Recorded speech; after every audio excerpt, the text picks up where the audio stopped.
কোন দেশ কফি প্রথম আবিষ্কার করে আর সেই আবিষ্কর্তার নাম কি? বিশেষ উপাদান যা মস্তিষ্কের মধ্যে উত্তেজনা সৃষ্টি করতে পারে, সেই উত্তেজনা সৃষ্টিকারী সেই বিশেষ যৌগটির নাম হলো ক্যাফেইন। এই ক্যাফেইন আছে বলেই যে কফি পান করলে আমরা একটু উত্তেজনা অনুভব করি, আমরা একটু কাজের মধ্যে এক্সাইটমেন্ট নিয়ে আসতে পারি। তাই তো মাঝে মাঝেই বলা হয় কফি ব্রেক নেওয়া উচিত। একটুখানি কফি পান করলেই যেন আবার কাজে মন দেওয়া যায়। সেই কফি সামান্য তেতো প্রকৃতির বা কষ্টা প্রকৃতির, অ্যাসিডিকও বটে, এর মধ্যে একটা আম্লিকতা আছে।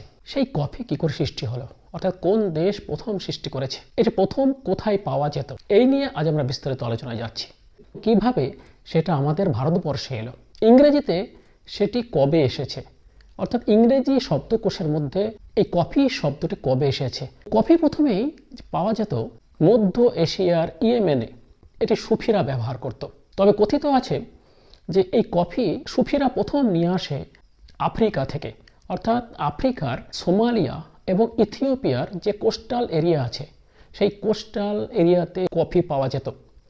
সেখান থেকে, সেই কোস্টাল এরিয়া থেকে কফির বীজ নিয়ে এসে ইয়েমেনে প্রথম চাষ করা হতো। যদিও ইয়েমেন থেকে ইথিওপিয়া পর্যন্ত দূরত্ব হচ্ছে প্রায় 805 কিলোমিটার।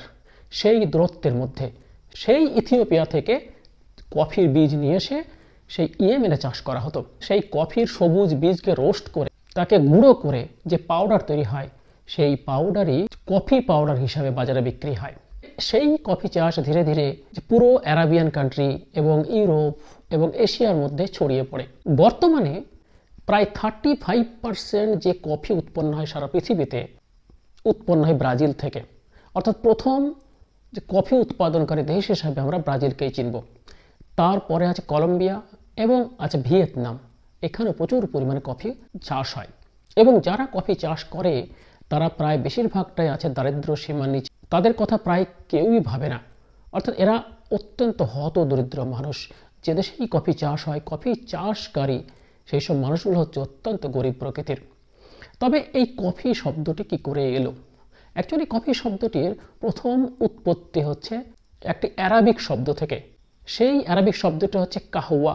সেই কাহওয়া থেকে আসে তুর্কি ল্যাঙ্গুয়েজে কাহভি। সেই কাহভি থেকে আসে ডাচ ল্যাঙ্গুয়েজে কফি, COFFIE। পরবর্তীকালে ইংরেজি শব্দের মধ্যে ঢুকে যায় COFFEE, অর্থাৎ কফি আকারে। অর্থাৎ প্রথম কফির উৎপত্তি হচ্ছে অ্যারাবিয়ান কান্ট্রি। প্রথম শব্দটি এসেছে একটি অ্যারাবিক শব্দ থেকে।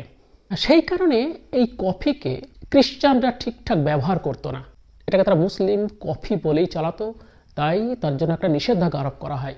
কিন্তু যে খ্রিস্টানরা, বেশিরভাগ খ্রিস্টানরা সেটাকে মানতে চায়নি। 1667 সালে তারা প্রথম এই কফি ব্যবহার শুরু করে এবং ইউরোপের মধ্যে সবথেকে বেশি এই কফির ব্যবহার হতে শুরু করে। তবে কেউ কেউ বলে এটি এসেছে একটি ইথিওপিয়ান শব্দ কাফফা থেকে। কাফফা হলো একটি ইথিওপিয়ান প্রভিন্স, সেই এলাকার নাম অনুসারে নাকি এই কফি শব্দটি এসেছে। কিন্তু এর মধ্যে কিছু মতবিরোধ আছে। কেউ বলে এটা এসেছে আরাবিয়ান শব্দ কাহওয়া থেকে, কেউ বলে ইথিওপিয়ান একটি রিজিয়ন, একটি প্রভিন্স যার নাম কাফফা, সেখান থেকে। এ নিয়ে কিছুটা মতানৈক্য আছে। দুটি অত্যন্ত পপুলার, অত্যন্ত জনপ্রিয় শব্দ আছে কফিতে। একটার নাম কফি পট আর একটা হচ্ছে কফি ব্রেক। এই কফি পট শব্দটি এসেছে 1705 সালে আর কফি ব্রেক শব্দটি এসেছে 1952 সালে, অর্থাৎ দ্বিতীয় বিশ্বযুদ্ধের পর। তবে কফি পট শব্দটি এসেছে ডাচ থেকে, অর্থাৎ এটা একটি হল্যান্ডের শব্দ। আর এই কফি ব্রেক শব্দটি এসেছে আমেরিকা থেকে।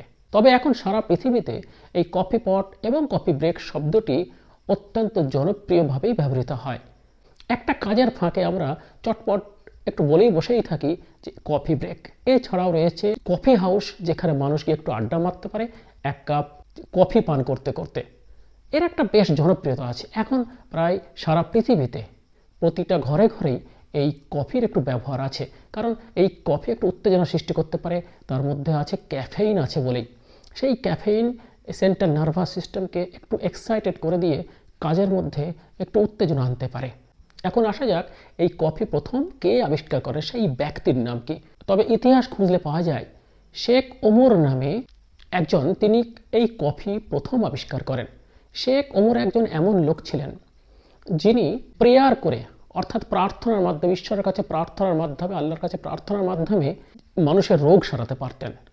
সেই তিনিই নাকি এই প্রথম কফি আবিষ্কারক। তো কিভাবে আবিষ্কার হলো?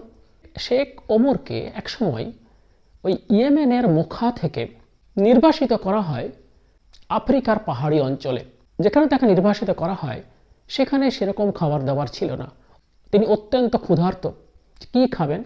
তো চারিদিকে খুঁজে খুঁজে দেখলেন যে কিছু ফল, সেই ফলগুলোর তিনি বীজ ছড়ালেন, কিন্তু ফলটা মুখে দিয়ে দেখলেন এটি অত্যন্ত তেতো এবং কষ্ট প্রকৃতির, তিনি সেটা খেতে পারলেন না। কি করলেন?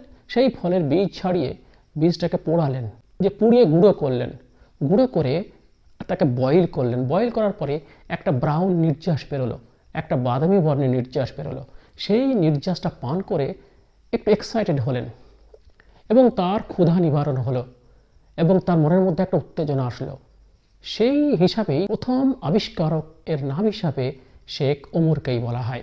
কেউ কেউ বলেন যে কফি আবিষ্কারক হিসাবে আল গাফফারের নাম, অর্থাৎ ইয়েমেনের আল গাফফার, তিনি নাকি এই কফি আবিষ্কার করেছিলেন।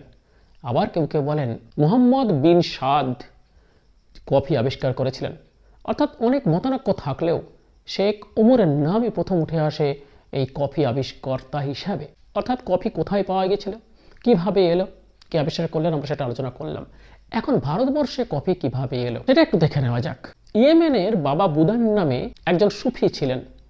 তিনি ইয়েমেন থেকে ভারতবর্ষে আসেন। সেই আসার সময়ই তিনি বুকের মধ্যে 7টা কফি বীজকে সাঁটিয়ে নিয়ে আসেন। তার কারণ যদি তিনি ধরা পড়ে যান তাহলে তার চরম শাস্তি হতে পারে।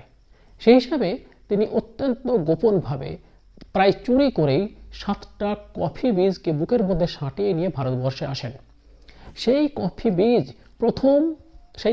প্রথম বপন করা হয় কর্ণাটকের মাইসোরে। সেখানে প্রথম কফি চাষ শুরু হয়। সেই হিসাবে ধীরে ধীরে কফি সারা ভারতবর্ষের মধ্যে ছড়িয়ে পড়ে। এখন সারা পৃথিবীর মধ্যেই সেই কফির চাষ চলে আসছে এবং পৃথিবীর প্রায় সব দেশেই কফির ব্যবহার হয়ে আসছে। যাই হোক, কফি একটি অত্যন্ত সুখকর পানীয়, যা পান করলে মনের মধ্যে একটু তৃপ্তি আসে, কাজে মনও আসে। পরের ভিডিওতে কফির কি কি উপকারী দিক আছে সেটা নিয়ে আমরা বিস্তারিত আলোচনা করব এবং তারপরের ভিডিওতে আমরা আলোচনা করব কফি ব্যবহারের ফলে কি কি সাইড ইফেক্ট, কি কি ক্ষতি হতে পারে।